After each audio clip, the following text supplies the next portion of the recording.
आज हमारे शंकराचार्यों को सजग होने की जरूरत है। अभी मुक्तेश्वरानंद शंकराचार्य ने अभी जाकर के उद्धव ठाकरे को कि उनके साथ बहुत बड़ा अन्याय हो गया। अन्याय तो आप कर रहे हो शंकराचार्य के पद पर बैठ करके।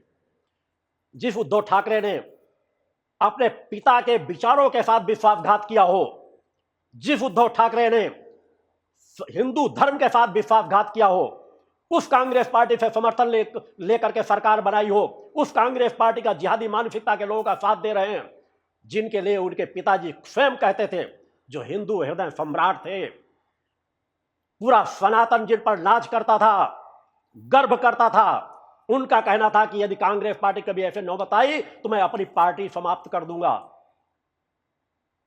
आज हमारे शंकराचार्य ऐसे व्यक्ति का समर्थन करे जिसके रहते साधुओं को मारा गया, गिरा गिरा कर पिटाई की गई।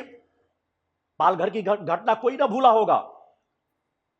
तब काश अगर इतना शंकराचार्य द्वारा इतनी भी आवाज उठा दी जाती। उद्धव ठाकरे बिल्कुल दिशाहीन राजनीति कर रहे हैं। वो सनातन के द्रोही नहीं, अपने पिता के भी द्रोही हैं। और उनका समर्थन करने वाला मैं मानूंगा कि चाहे शंकराचार्य के पद पर बैठा हो, वो आत्मज्ञान से विहीन हैं। यदि आत्मज्ञानवान होते तो उनकी सोच कुछ दूसरी होती। आत्मज्ञान एक ऐसा ज्ञान होता है जिसमें सभी ग्रंथों का सार समाहित हो जाता है। आप दिशाहीन रास्ता तय कर रहे हो, समाज को गलत दिशा पर ले जा रहे हो। आज हिंदू देवी देवताओं पर जितना अपमानजनक टिप्पणी की जाती है, आप कभी आवाज नहीं उठाते हो। ढोंगियों पाखंडियों का जितना बड़ा साम्राज्य सनातन पर प्रवेश कर गया है, उन पे आप कभी आवाज नहीं उठाते हो। उत्तर प्रदेश में भी अपने आप को साकार हरि कहने वाला ढोंगी पाखंडी, सैकड़ों लोग जहां मारे गए, 150 के 125 लोग मारे गए, अनेकों लोग घायल हुए, हमारे शंकराचार्य मौन रहे। किस मठों की आप रक्षा कर रहे हो?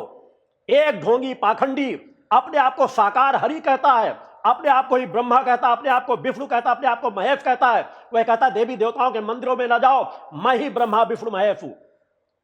ऐसे व्यक्ति को कौन जवाब देगा? कोई साधु बने, संत बने, कोई आपत्ति नहीं है। रिश्वत पर चले, कोई आपत्ति नहीं है। अपने समाज का मार्गदर्शन करे, कोई आपत्ति नहीं है। मगर वर्तमान समय में कोई अपने आप को ब्रह्मा विष्णु महेश कहे तो ब्रह्मा विष्णु महेश का अपमान है। कोई ब्रह्मा विष्णु महेश वर्तमान में नहीं है। साकार हरि एक ढोंगी और पाखंडी व्यक्ति है। इतने लोगों की हत्याएं हो गई, उसके अपने खुद का कार्यक्रम, उसको किसी दूसरे ने इनवाइट नहीं किया था, उस पर मुकदमा दर्ज होना चाहिए। मगर हमारी सरकारें नपुंसक बन जाती हैं केवल वोट बैंक के लिए। आश्चर्य है। योगी आदित्यनाथ से उम्मीद थी कि उसको घसीट करके लाया जाएगा और तुरंत जेल के सलाखों में डाला जाएगा। जितना बड़ा ढोंग पाखंड कर रहा था, उसका ढोंग पाखंड भी खुला। इतने लोग मारे भी गए, और क्या चाहिए था सबूत? करोड़ों करोड़ों रुपए कहां से आ रहा था उसके पास?